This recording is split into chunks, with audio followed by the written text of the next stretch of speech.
Hello, we're back. And it's a little bit later than I anticipated, but my mental health called and I needed to take a break. Unexpected, but absolutely necessary.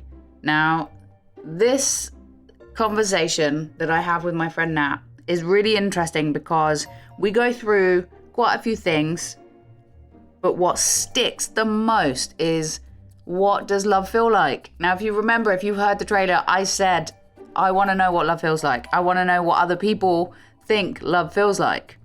Not only did I ask this question, but we talked about stuff and then came back around to it because it was still stuck in her mind. I'm sorry that you've waited an extra 2 weeks for this, but we're going to be asking the question, what does love feel like? Can she answer it? And if you have any questions, comments, feedback, I'm all ears. Just keep it kind. MSN style, name, sexual preference, and relationship status. My name? Mm-hmm. Natalie. Sexual preference, straight. I'd say taken. Taken. Is that a Facebook thing? I don't know. Oh, I think it's just in a relationship. I don't think that's like an official Facebook relationship status.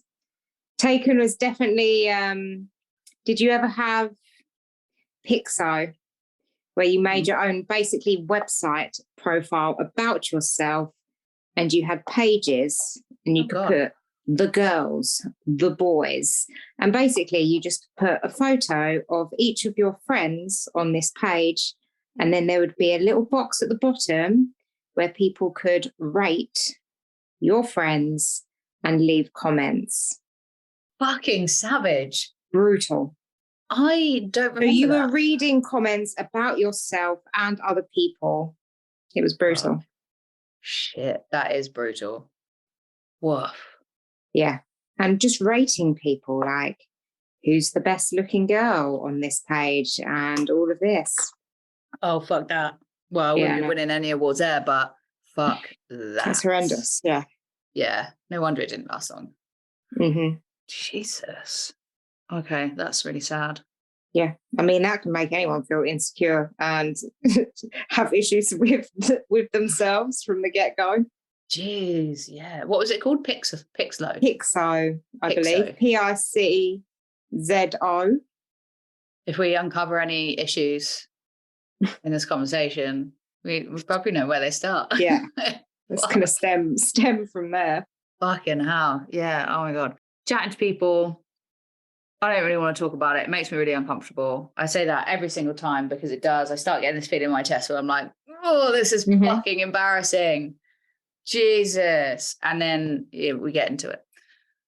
What I'm trying to find out is, one, I don't actually know anybody like me, in the fact that I don't know anybody that has been kind of lacking in the relationship department as I have. So in, long-term relationships, mature relationships, all that kind of stuff. I have a very massive habit of intellectualizing everything before I then take the next step of trying to feel it. And so I guess this is me intellectualizing it, but also just wondering what the fuck other people are thinking. Because I don't think we really talk about it. Not really. I don't talk about it. And if other people are having conversations, it's somewhere else in some other place that I'm not a part of. And where to start? Because a lot of the people that I've spoken to actually have these massive things that have happened, that there's a pivotal point to go from. Whereas you've actually been in your relationship for 11 years. Yeah. So, I mean, we've been together, I think about on and off 7 years, 6 to 7 years now. Prior to that, I had short-term relationships, a couple of long-term ones, a year or two. But yeah, tend to always have some relationship there. So you've never actually spent had a period of I have single. had periods of time single, but not maybe maximum a year or two. But then there were like It's better. short-term relationships that weren't relationships, if you see what I mean. They were just casual relationships. So no one's like, will you be my boyfriend, and let's be exclusive and all that shit. Yeah. Okay, so is this plus I don't really like this. The relationship I'm in now, I feel is like a grown-up relationship. Like I feel like before this, I wouldn't really class them as like grown-up relationships. Okay, so what? All right, so what's a grown-up relationship? I think like, I don't know, because we live together and things like that. I feel like this is like a serious relationship. I mean, not that the previous relationships that I've had, I haven't seen as being serious or my feelings were any less, of what they are. But I feel like this is like a proper grown-up relationship, mainly, because we live together and have got like all of the adult stuff going on. So all the adult stuff going on, you live together. By adult stuff, you mean like you're paying your bills and you're paying a mortgage. Do it, living the dream. It's all about that mortgage. So that to you as an adult relationship is those things that you don't have to think about, or of course you don't have to think about them as a child, as a teenager, but the adult things that everybody thinks as adult things, which is having the home responsibility. Yeah. Is there anything else that's different to it other than responsibilities to like external factors such as paying your bills and your mortgage? I wouldn't say anything. I wouldn't say anything is like emotionally all of a sudden makes this any different. It just feels different and more responsible, and you've got a lot more to think about when you have all of those external factors going on. Okay. What do you mean by that? Sorry, the external factors of paying bills and shit. I mean, I wouldn't say like emotionally it feels different, but then like at what point, at what period of your life, at what age do you feel like all of a sudden, this is a proper relationship or this wasn't a proper relationship? Is it like an age thing that makes you realize and kind of go, oh, hold on a minute, people might experience that at different times, how mature people are, like when you really mature and kind of grow up a bit, you might feel a little bit different about relationships and different things become important to you at different ages. Yeah. Okay, I get it. So, but you, like you said, you've had some other long-term-ish relationships, but this one is the long-term relationship. It's 6-7 years and what have you. Is it the same? Now, I'm asking this question, but I kind of know the answer because it can't possibly be the same. In my head, it can't possibly be the same because that's a lot of time. But is it the same relationship you had at the beginning as it is 6-7 years on? In certain aspects, we're still the same people. But, we weren't living together at the start. We were in very different positions in terms of work and things like that than what we're in now. Different things were going on in our lives. So, yes and no, I'd say. No, it's not the same relationship. It's never going to be when you're deep into something long term, just because that person so well that kind of initial like excitement and things like that goes. But then there are other aspects to it that are different to what you would see at the beginning of a relationship. Yeah. As you say, the excitement, the initial excitement, because of the first times of everything that you do things together and that kind of stuff. Once it's done, it's done. Yeah. Yeah, that's that's not to say you can't you can't do new things together and have that. You know, you've just got to put more effort into it, I think, the further into something that you go. More effort is that more effort in that it's like, is it harder because you've got to keep putting effort in, or it's a different kind of effort than the beginning? Yeah, for sure. It's a different kind of effort in the beginning.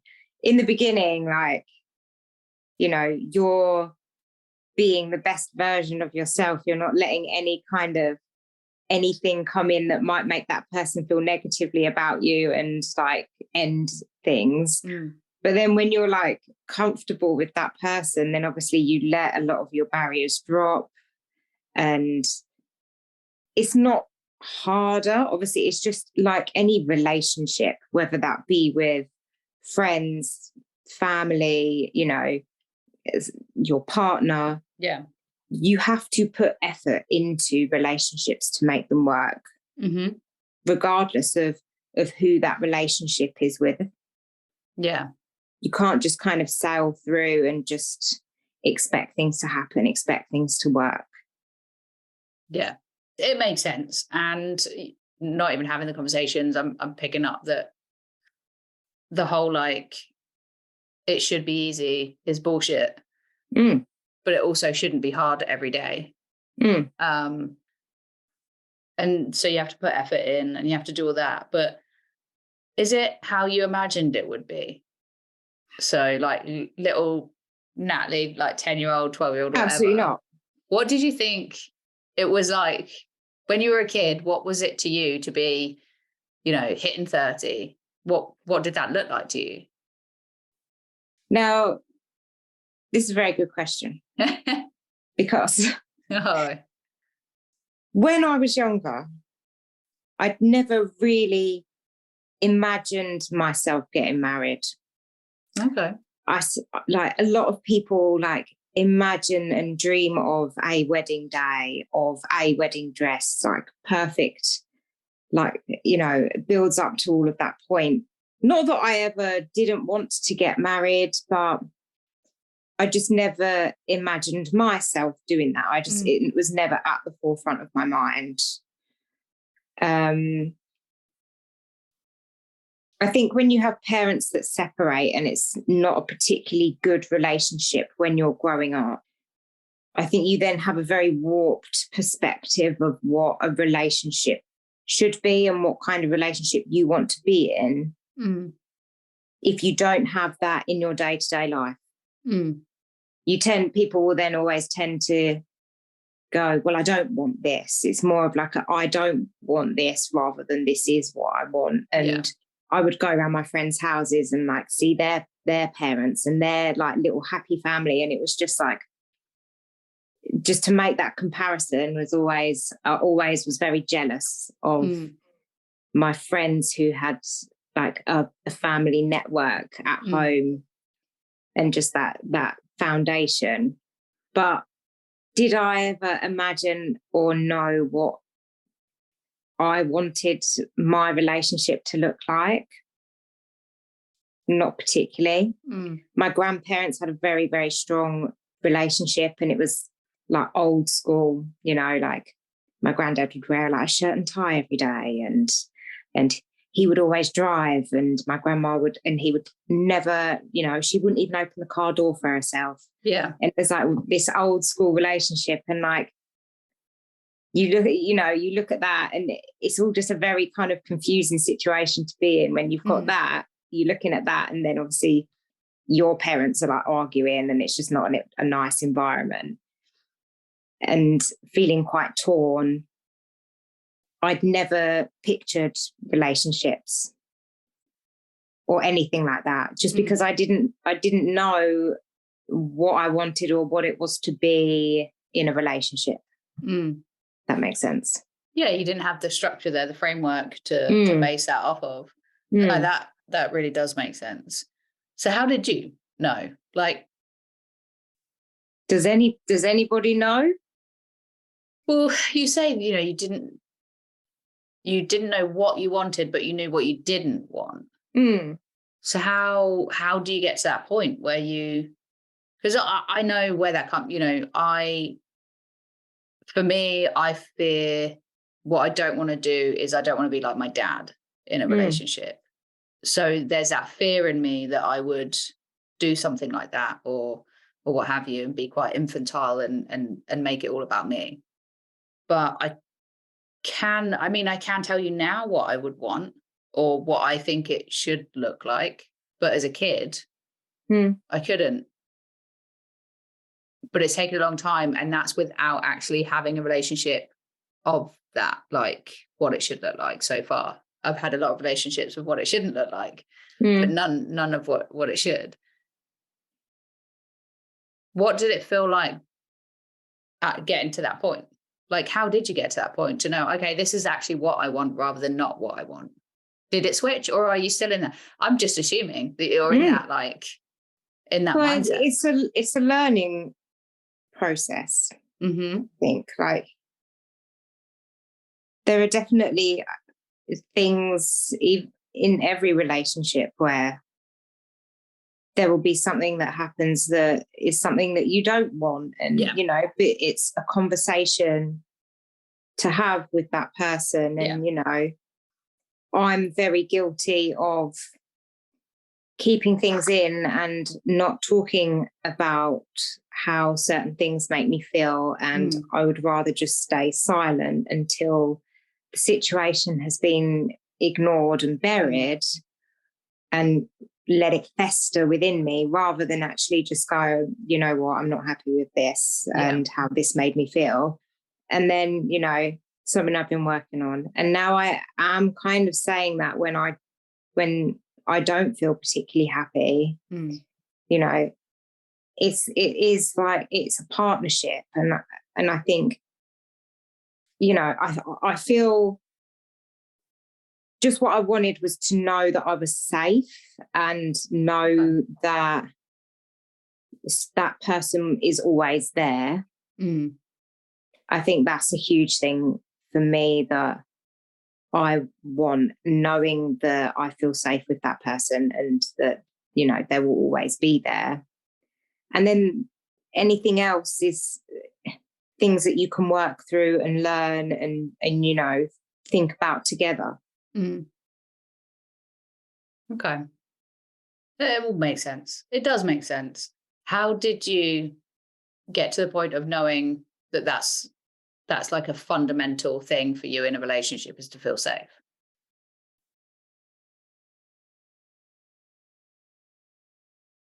Not that I've ever not felt safe in a relationship. I've just known that is a feeling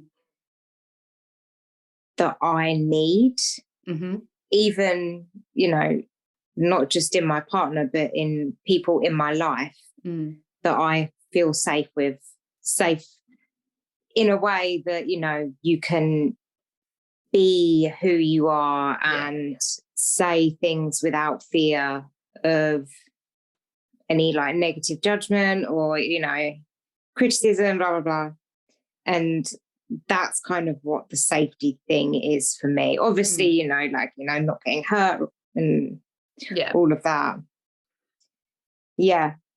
I guess I've always known that is a thing. It's a hard one to kind of pinpoint these feelings as to where it's come from and wanting that. I mean, uni was a big old blur. I don't even... Did I feel safe? Who knows? Probably not, You were too drunk to know what safety was. Yeah. Absolutely. Like most of us. Yeah. Absolutely. Absolutely. That was what was happening. But that's most people at uni though, right? Yeah, for sure. For sure. Yeah. That is like most people's experience on that. You want to feel safe. The other word people would use, like, you want to be able to be vulnerable without fear of it being, I don't know whether, and not to put words in your mouth, but like fear of your vulnerability being weaponized, or maybe I mean, you're trivialized, much better with ridiculed. the words. You're much better with the words than I am. But yes. Yeah. No, I get that. Well, I don't. I've never allowed myself really to be vulnerable in a relationship for fear of being ridiculed, rejected, having my feelings invalidated. And I've actually experienced that one relationship where my nan had died, and we had a close relationship growing up because they were basically our second home, because my parents were divorced and my mum needed help. And I remember when she died, I think it was a week or two later, and I was on the phone to my girlfriend at the time, and these things like grief just comes up as it does. It'll just hit you all of a sudden. You're like, fuck's sake. And I remember like tearing up and getting really sad. And literally what came out of her mouth was, "Oh, are you crying again?" And just knowing that growing up, not being allowed to really show or be vulnerable in a safe space, that just put me right back in there, like right back in that box. And I was like, well, fuck this. No one wants to do that again for a while. Won't be doing that again. And I haven't. And I think is really valid, is to feel safe in a relationship, to be able to allow yourself to feel things. I have no idea what that's like. What is that like, to be able to do that? It's not easy. Okay. I mean, at the start of this relationship, so the whole backstory is okay. We got together, we met at a pub, we got together, a couple of months went by, and he has serious commitment issues at this stage. So I'm just like, being the strong, independent woman that I was at the time, said, okay, I'm not having this. You either want to be with me or you don't, goodbye. And that was the end of that. And then, he came back around and realized how great I was. So, and then at the same time, then my mum got diagnosed with cancer. And, it was pretty bad. She was very ill.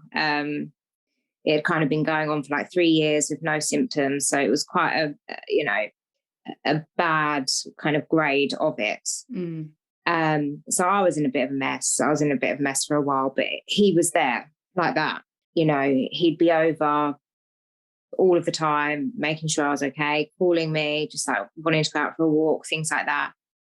And knowing that he was there through that really, really difficult time, like that was kind of then the beginning of our relationship. And like, he was a huge support for me. I mean, is. And having him there, and I was vulnerable at that time, and I'd never really been that emotional ever in my life in front of anybody. Like, any friend has probably seen me cry once, if that. Like, I'm just not a particularly emotional person. But I was an absolute wreck, and yeah, he was there for me the whole way through. So that was the start of it. And I think having been through that made me aware that any emotion that I was feeling, sharing it with somebody else, it can make you feel better when you know that isn't going to be thrown at you in a negative way. When you know that person can understand, what you're feeling. Yeah. That's huge. Yeah. I'm like, I have that with friends. So on that level, I can totally understand that. And it's been a process. But even then, that's a big topic. Like, that's a big subject to have to, I don't want to say embrace, but let yourself allow yourself to be vulnerable because, you know, it's your mum. And that's a big thing. And cancer is a huge thing. Was it hard to do it? Or was it that actually necessity took over how hard it was? Like you had, there was no other way this was going to happen. You had to let it out. Yeah. With this person. Yeah. Absolutely. I couldn't control myself for about 2 weeks. Couldn't go into work. I mean, I went into work and they sent me home within 45 minutes because I was just crying. And I couldn't keep it in. I just could not hold these emotions in. Like, you know, the what ifs, they just kind of keep happening. And like, just knowing what the steps are and what has to happen, like that stuff just doesn't leave your head. And you can't control it. There is nothing you can do to change what is going on. You've just got to be able to deal with it in the best way that you can for that person so that they're emotionally strong enough that they can even deal with it themselves, you know. And she's the one going through it. So yeah, it was hard. And there's no putting a lid on it and like trying to just keep your chin up and go on. And you know, that kind of not being able to control it was a couple of weeks. And then you kind of see the steps that are happening and the process that's going through, and you're like, right, okay, we're getting somewhere and there's positive steps happening. So, you know, I mean, that kind of eases, and you have to, you know, you still have to go to work. You still have to kind of get on with your life and do all these other things. You know, it can't just stop. But yeah, that was tough. Yeah. Yeah. I can only imagine how hard that is. Huge. With that then, you built this foundation of being able to open up to him quite early on. Because, well, quite frankly, you had no choice. Like it was going to happen regardless. And he was there. He clearly did a good job of being there for you. Based on what you said about being young and knowing what you didn't want rather than knowing what you wanted in that moment, is that what love looks like to you? In that moment, I think when something like that happens and you've got that person that you know you want to be there with you to go through it, it certainly makes you realize, you know, there's more than just, you know, there's more than just that you like this person and things like that. You know, you want that person to be there for you and with you. Yeah, it is an aspect of love, for sure. But, you know, if I didn't have him around at that time, it would have been friends or family. There's a lot more, I think, than just that. But having that space to feel safe with a person, I think, to me, is really important. Okay, so that to you, what love looks like is having that again, go back to that safe space, that being able to be vulnerable. So being able to be emotional, being able to have that emotional space with that other person. What else does it look like? What else to you says, what does love look like to you? Because that was 6-7 years ago, right? Yeah. So what does it look like to you now?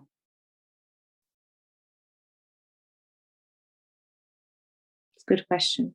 Thank you. In terms of like a romantic relationship, being in love with a person. Yeah. Not friend. This isn't friends. This isn't family. This is, you know, it's not your dog. It's that romantic. Sorry, Charlie. I love my dog. But it's that romantic, intimate relationship, the romantic love side of life. What now does that look like to you?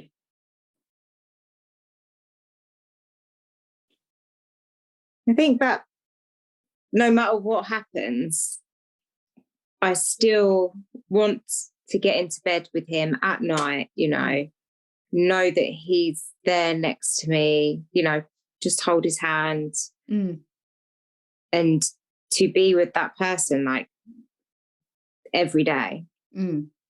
And, you can talk about anything and be truly yourself, be comfortable to, just have fun, do anything, talk about anything. Obviously, there's, this trusting a person, having that person that has the same morals as you and the same foundations as you, wants the same things out of their future as you. There's a lot of branches to it that make that whole general picture. And then I always think there are so many people in this world. Why is it that I have chosen to spend the rest of my life with somebody who lives, half an hour down the road? I just find it mind blowing. Oh, this is the person for me. When there are all of these people in the world. It's crazy. I love that. It's crazy. It's great. But yeah, I think, so the same morals, same core beliefs, wanting the same things out of their future, knowing that they're always there and you want to fall asleep next to that person every night and just like hold their hand, give them a cuddle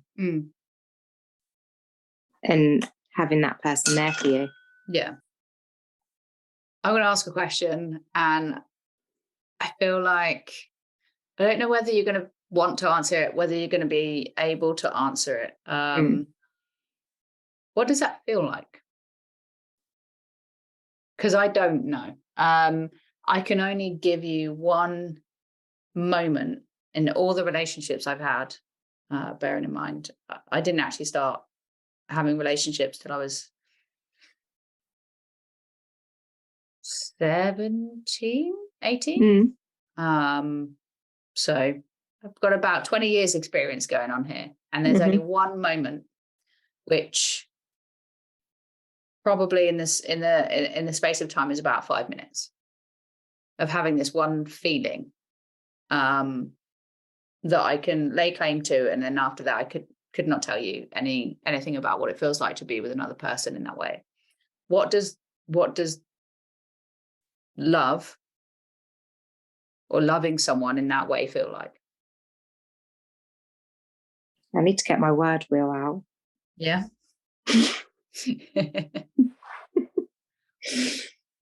I have issues with words. Yeah. I mean, you're still learning, right? You're still learning like to put names to emotions and feelings and stuff like that. I think there's a fuck ton of people out there doing the same thing. I'm doing it. I've been doing it for ages. And also, I've never thought about these things before. You kind of go along your life and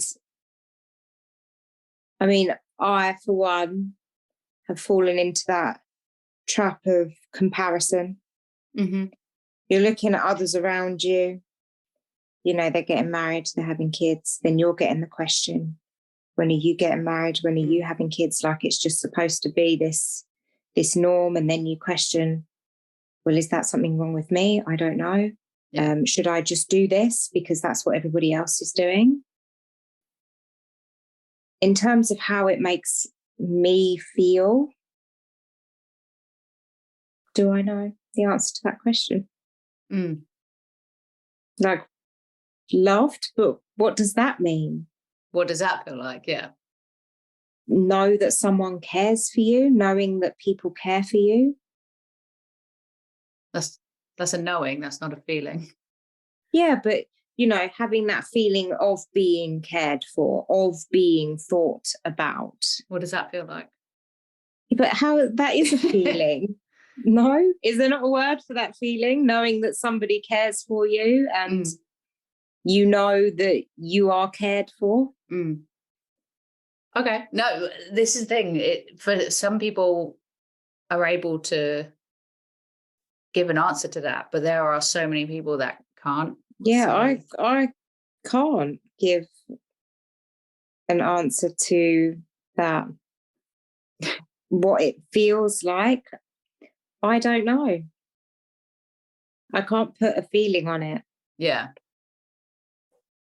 It's not this like Disney movie, like love hearts on a cloud.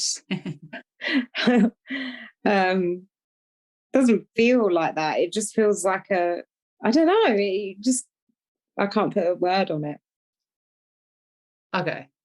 I know that it's a difficult question. I do honestly know that while it's a very simple question, it's really difficult for people to answer.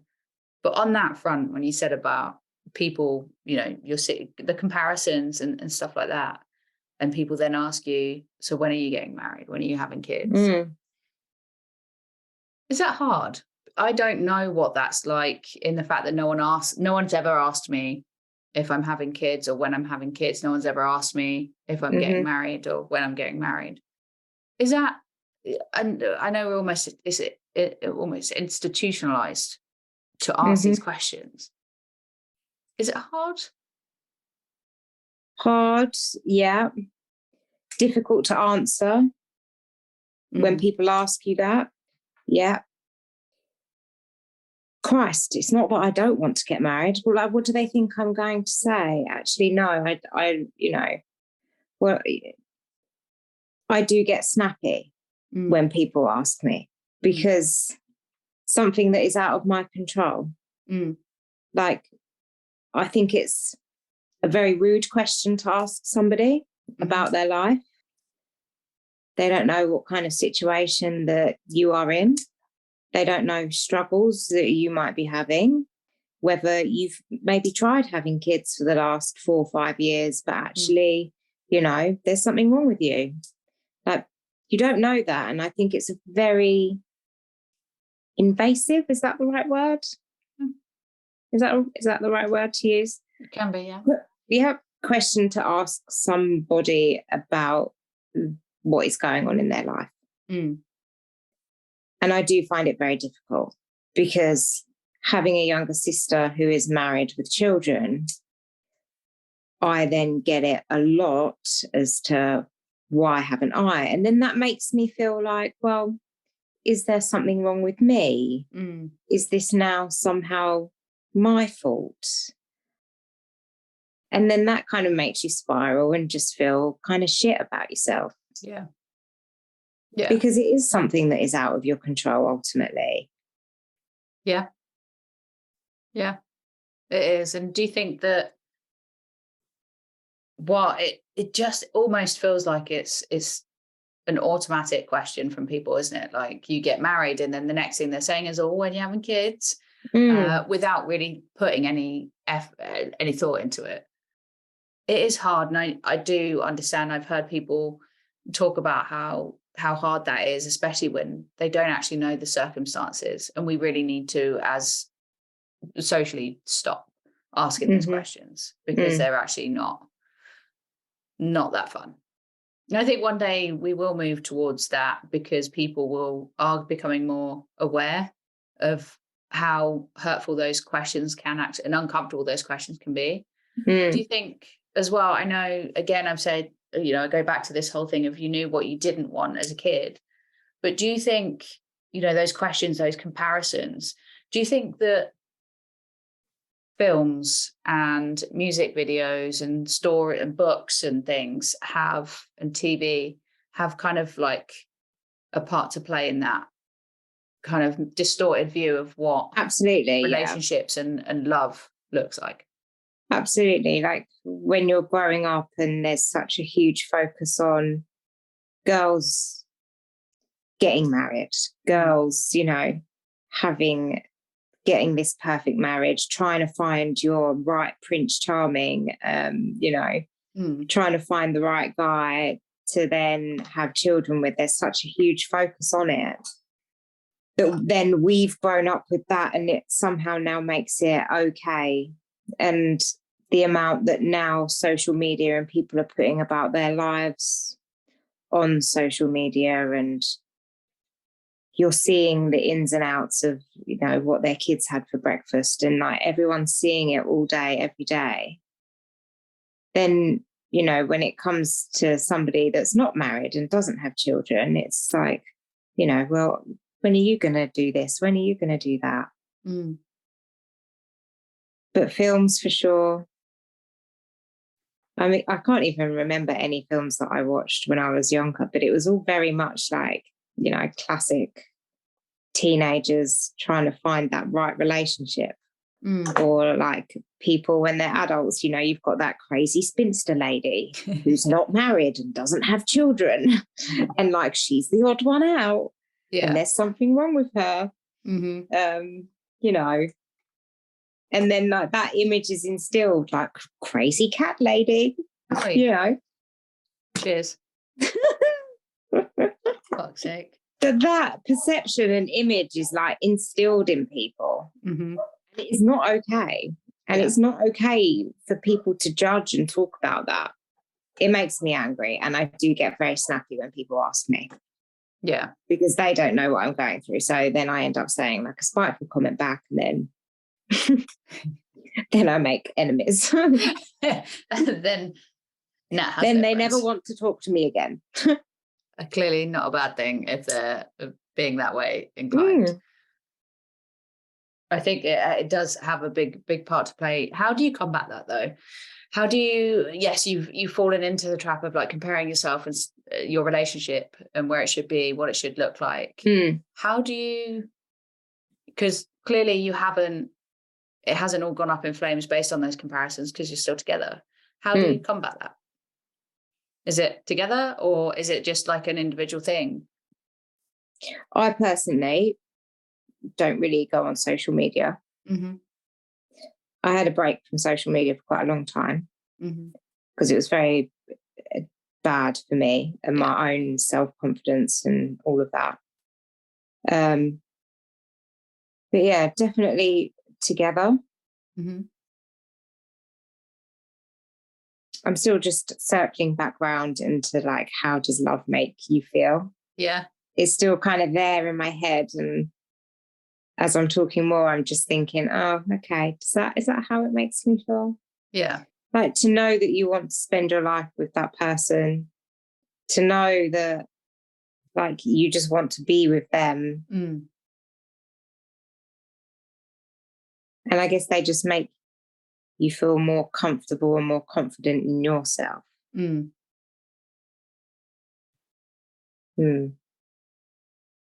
circling back around to it. No, that's cool. It is a really tough one to answer. And like I said, 5 minutes in the span of a 20-year existence in these relationships is all I have to kind of go with a feeling of something. And because I've not been able to replicate that anywhere else, I don't even know if that is what I was feeling. But I mean, I don't really know until it's really hard to know what that feeling is.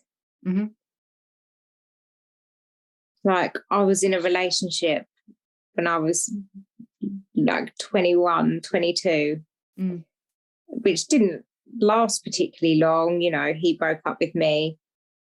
And then like I felt heartbroken about it. And like I was really upset, and I'd never really felt like that before. Like that absolute rejection from somebody. Maybe because I hadn't been broken up with before. So I was never getting hurt. Yeah. And, you know, then you realize, well, shit, you're now opening up yourself to then get this pain.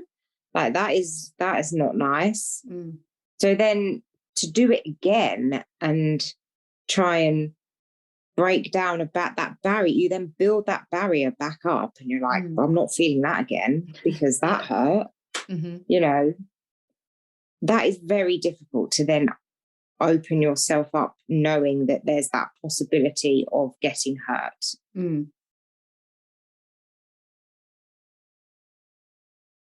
Yeah, it's hard.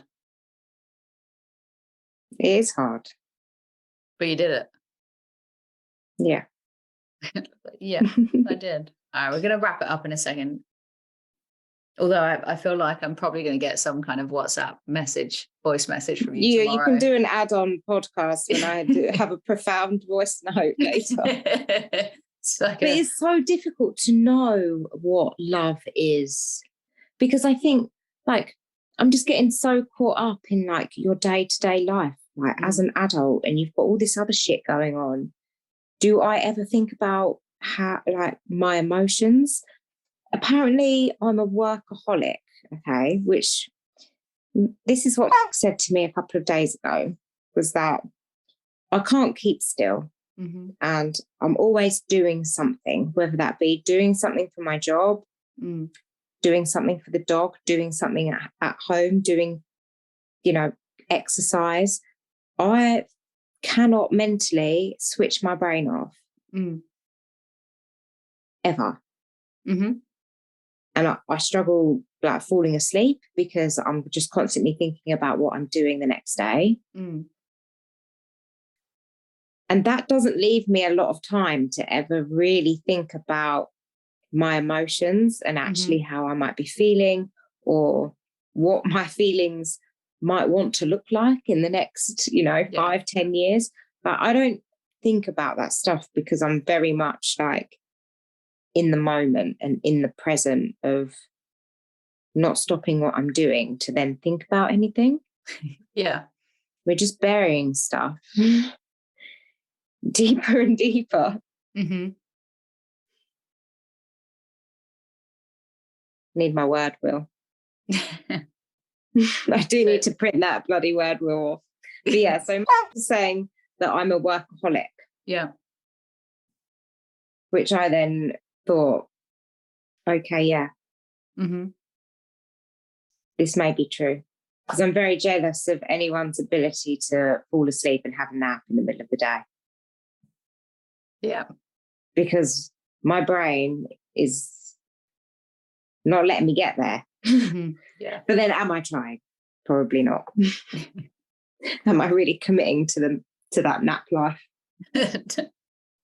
Hashtag Nats nap. Yeah.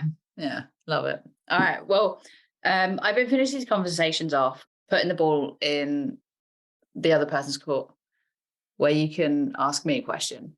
I don't like to give people a heads up beforehand, just in case they decide to really try and, I don't know, fuck me over. No one would really try and fuck me over, but still. So do you have a question for me? What do you think that love looks like? Now, I realize you're doing these kind of podcasts to learn other people's ideas, thoughts on what love is, to them at this moment in time, in comparison to, say, you a year or two ago. Your kind of thoughts on love and what it is, has that changed? In the last couple of years?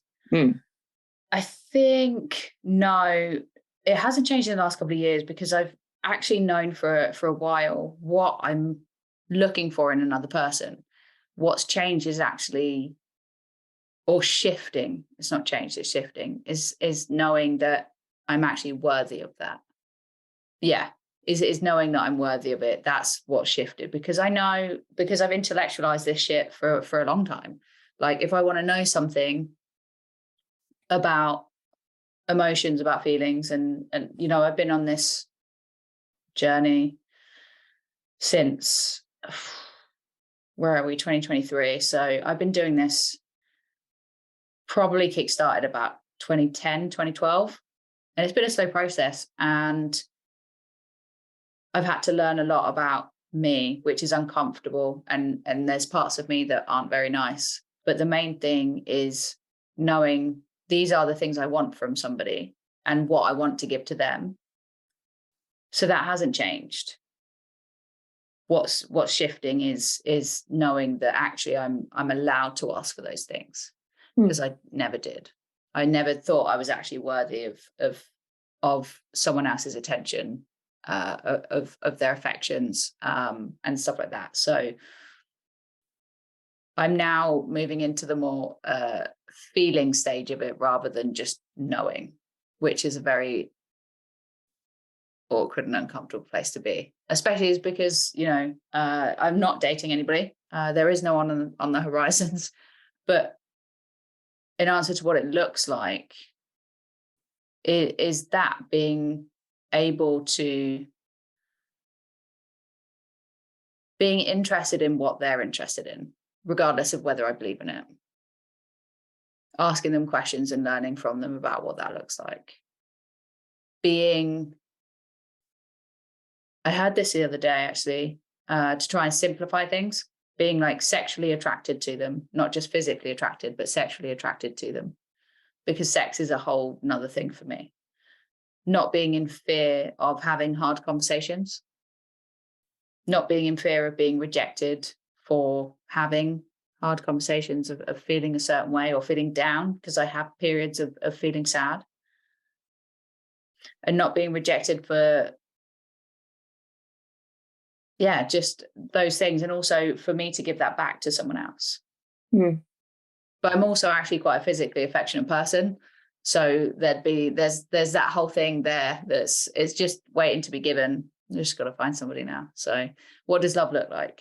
It hasn't changed. It's just knowing that I'm actually worthy of it. Just opening up to the idea that this is now a possibility on the horizon. Yeah, it's only taken till I was 38 to get to that point. And I'm going to make mistakes and get it wrong. For sure, everyone does. Like, it's a learning experience. Like, you're learning about somebody else, but you're also learning a lot about yourself as well. Yeah. And like I said, I've learned quite a few things in therapy about myself, while, rehashing all the old relationships, and they're not nice and they're not comfortable, and I have to hold myself accountable for my actions.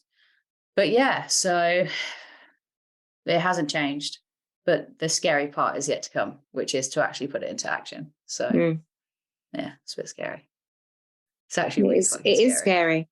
It is scary because you're opening up yourself to another human, and you're putting all of that emotion into somebody else, but equally they are going to be doing the same to you. So as much as you will be scared and being vulnerable, and that other person will be feeling those emotions as well. Exactly. And again, hearing it the other day, and I've heard it several times, is that if you hold yourself back, you're not actually allowing them to love you in the way that that you want. So it's kind of self-fulfilling prophecy, really. But if that answered your question. It did. That was super. Thank you. Yeah. Fucking hate it. Fucking hate it. But anyway, I really appreciate you. Thank you for talking to me about it. Not a problem. Thank you.